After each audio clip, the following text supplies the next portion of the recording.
Hi guys. So I got the messages turned on.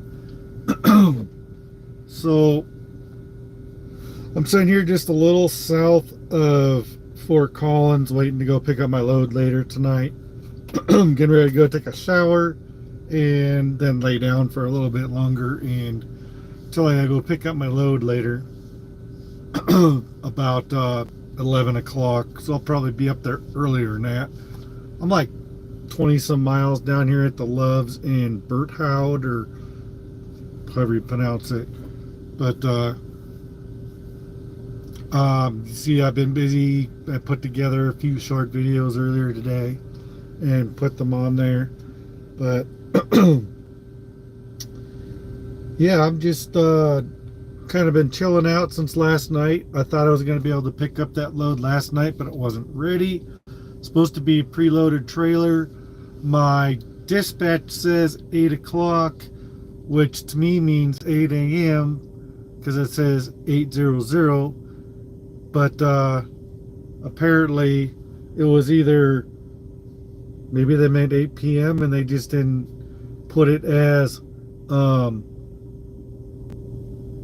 2000 like they should have. But when I talked to my contact at Sierra England, she said that her screen says 2300, and they gave me a piece of paper that says 2300 for pickup. So tonight I'm due to pick up my load at 2300, so 11 o'clock. I'm doing pretty good. Things are getting better all the time. So finally got my TV mounted. You can see the video that I did on how I managed to do that. Still haven't got the inverter on my truck yet. I bought one from Harbor Freight. I got this Jupiter power inverter. It's 3000 watts, peaks out at 6000, but I don't think that Sierra England's gonna use it. They're probably gonna make me get the one that they're keeping me moving. I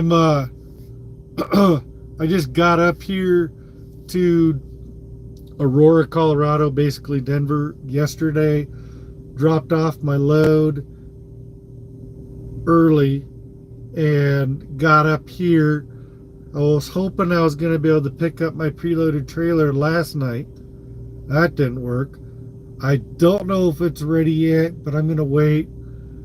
I'm going to go take a shower here in a minute when I get off this live feed, and then I'm going to lay down for a little bit and get up and try to get up there between 9 and 10. I'm only like 20 some miles south of Fort Collins at this Loves in Berthoud, if you guys ever been there. But yeah, they got a Subway and a Taco John's in this one. So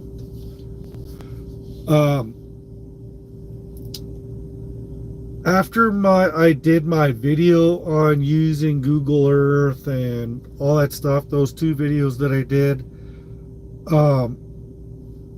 I was in a Loves, and I'm trying to remember which one I was at recently, and I can't remember if that was the one down in Benton,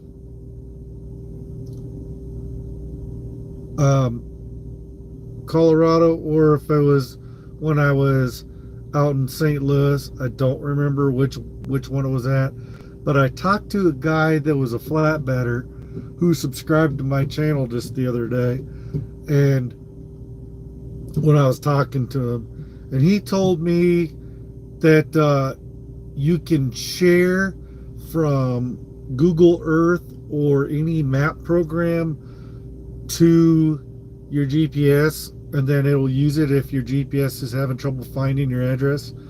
But I have not been able to successfully figure out how to do that with my Rand McNally. But somebody just messaged earlier today that they don't think that you can do it with the Rand McNally, that you can only do it with the Garmin. I was playing around with trying to do it, and I couldn't figure out. I was able to send a a file through Bluetooth to my Rand McNally, and it came up with the picture, and it's kind of like it brought up Google Maps on the Rand McNally and wasn't using the actual Rand McNally software. It was using the Google Maps software through my Wi-Fi service, and so it wasn't exactly doing what I wanted to do. I was hoping that you could get the coordinates directly inputted into the Rand McNally and then make it work. And if I can figure out how to do that, if it's possible, I want to do a video on it for all you guys. But I have not been able to successfully do it quite that way. I've been able to, like I said, get it to come up with the file that I sent to there, and it brings up that, but it brings up Google Maps on the Rand McNally, because the Rand McNally's these days, you can have other apps. It even showed me that it looked like I could download Hulu on this thing.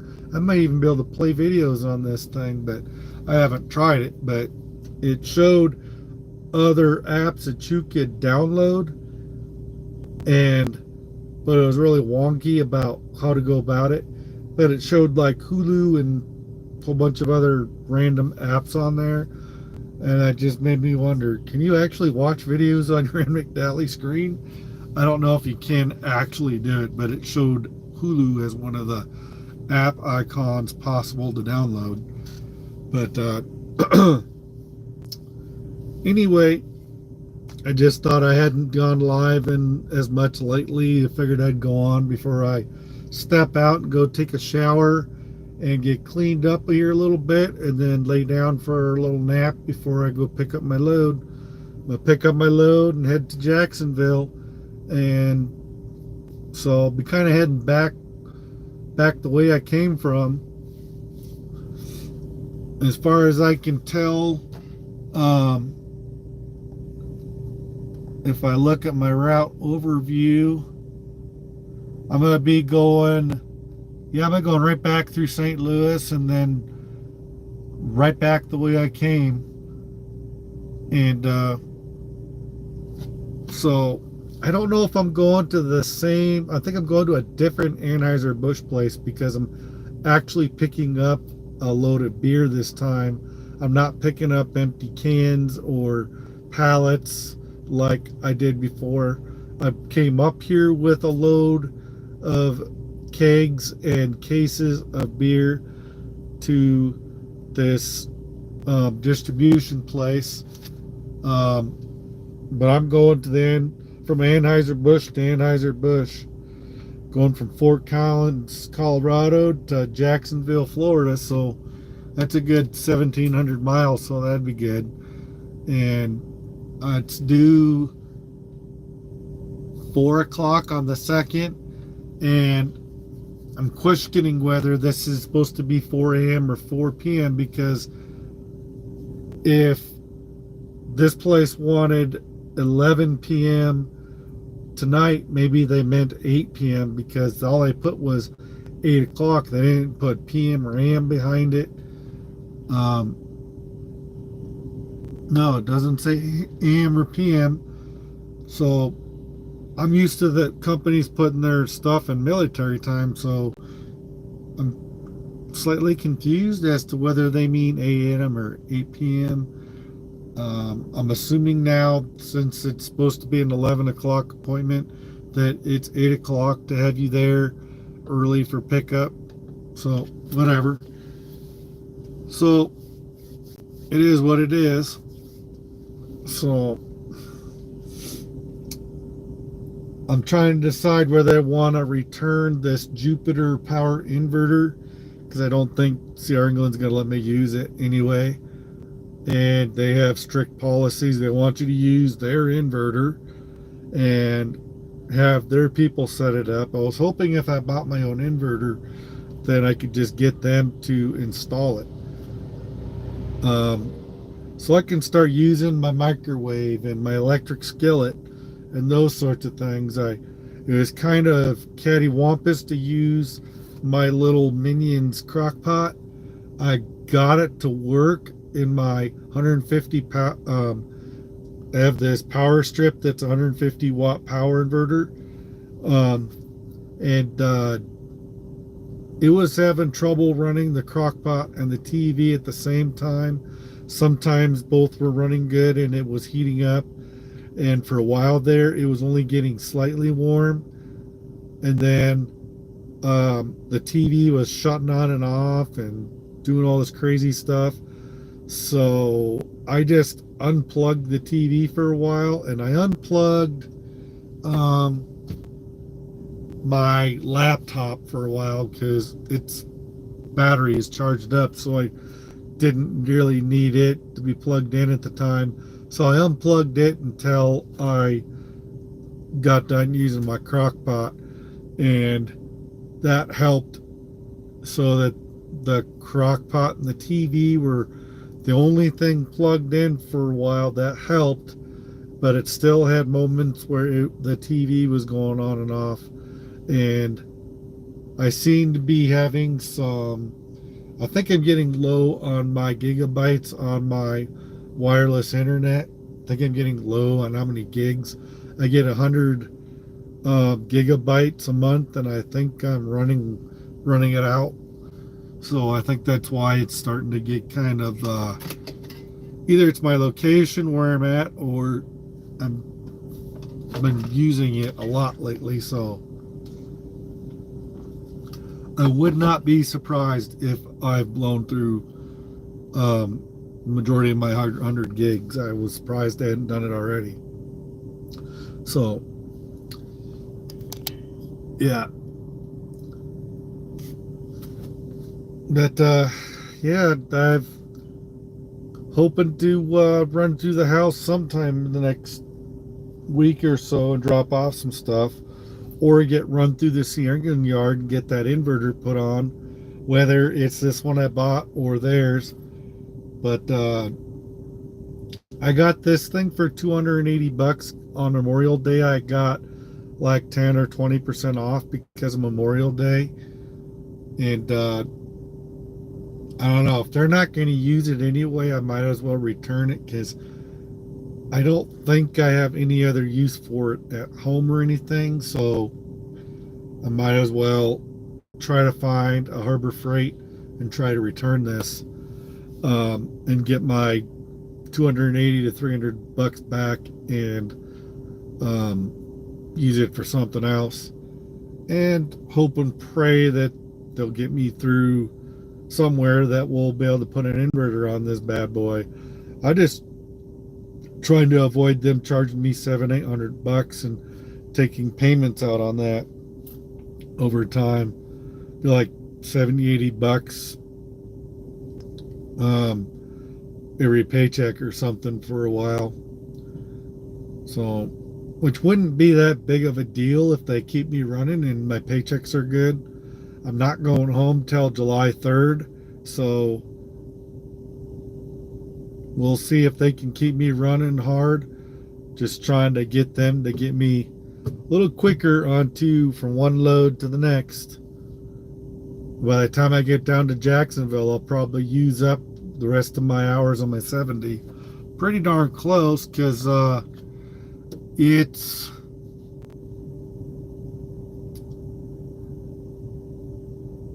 going to use the majority of my hours. This says that it's 1 day, 3 hours and 34 minutes worth of driving down to where I'm going. And I have, come on, I have 31 hours and 43 minutes left on my 70. So by the time I get down there, I'll be ready for a 34-hour reset. So we will see.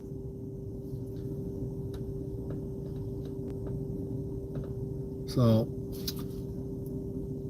anyway, that's pretty much it. I don't really have much else to talk about at the moment. It's kind of the update for what's been going on.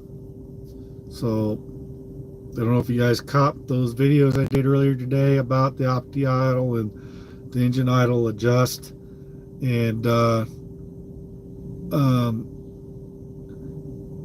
do want to figure out if the Rand McNally will do that, where you can send the coordinates or whatever from your phone to the Rand McNally. But someone said they didn't think the Rand McNally would do it. They think you have to have a Garmin to be able to successfully do that. But I thought that would be a good video for those times when you can't find an address in your system and in whatever GPS system you have. So if you can pull up either Google Earth or Google Maps, which usually is able to find about any address, and instead of going by it, which is not truck appropriate, you can send those coordinates to your trucker's GPS. But I did that video showing you guys how you can kind of get the screens looking the same, find it in your Google Maps, and then pull up the city where you're near trying to go by, and just kind of dial it in a little at a time and get it so you see the same streets and stuff, and make sure you got it so that the labels are on your phone part, so that when you dial it in, you can get pinpointed in, and then you can get your trucker's GPS so that you can at least get reasonably close, and then you should be within almost eyesight of where you need to be in order to get there. So it's a good thing most of the time that isn't necessary, but I've had a little more hit and miss with the addresses being able to be found in my trucker's GPS, and I've recently updated it. So just because you have your GPS updated doesn't mean that it's going to find everything. So, and a road atlas is pretty much mostly good for the main roads, from getting you from the one major city to another major city, and figuring out which highways to take across country to get there. Once you get off the main roads and get off of side streets, your road atlas you're lucky if any of the streets are on the thing once you get off, depending on whether you're going to a place that even has a blow up of the streets. I mean, you're lucky if you're not getting routed to some small town where there is no blow up of that small town. So luckily, these days we have options with like Google Earth and Google Maps and stuff and our GPSs to be able to zoom in on stuff and to kind of get an idea of what we're dealing with and stuff. So that's good. One second, let me grab. I got a little bit of water left in this.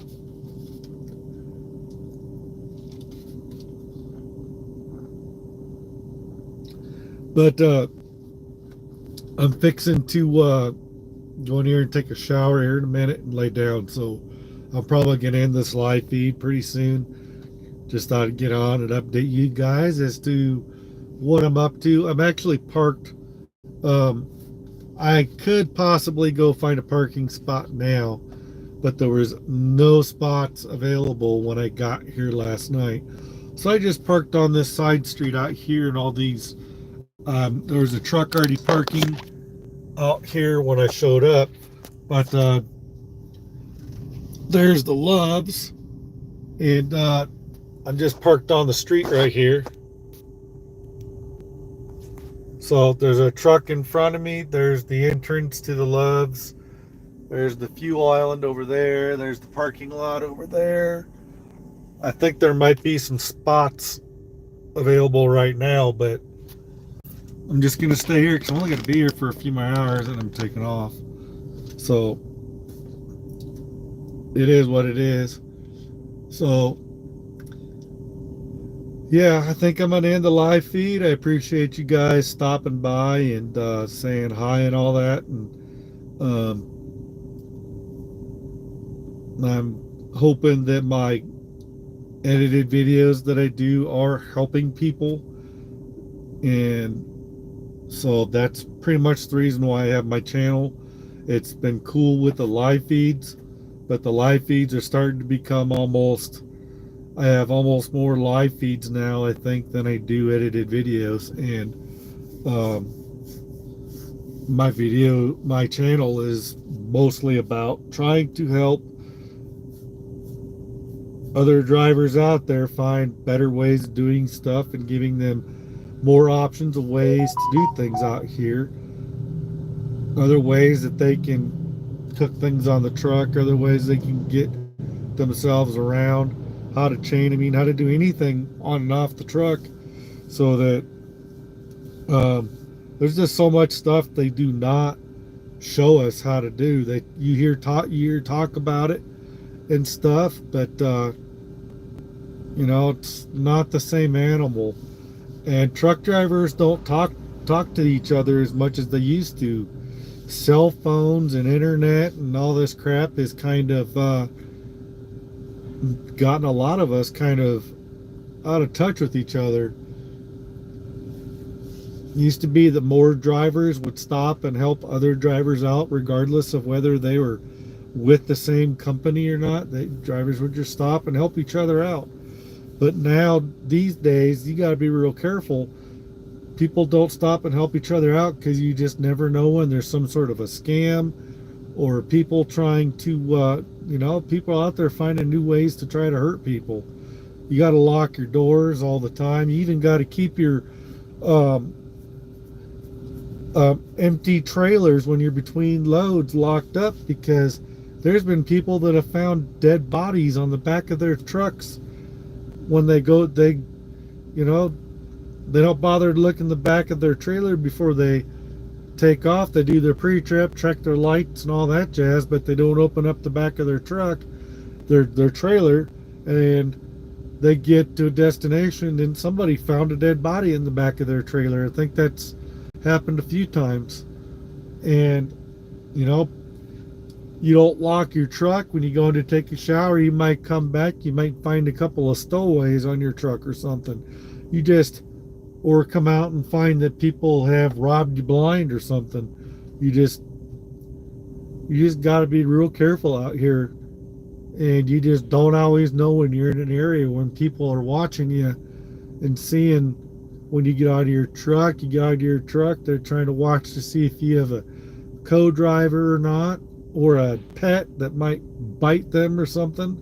And then when you walk away, they'll try to get up on your truck, and they might be there to steal from you, or they might be waiting to attack you and kill you in your sleeper berth.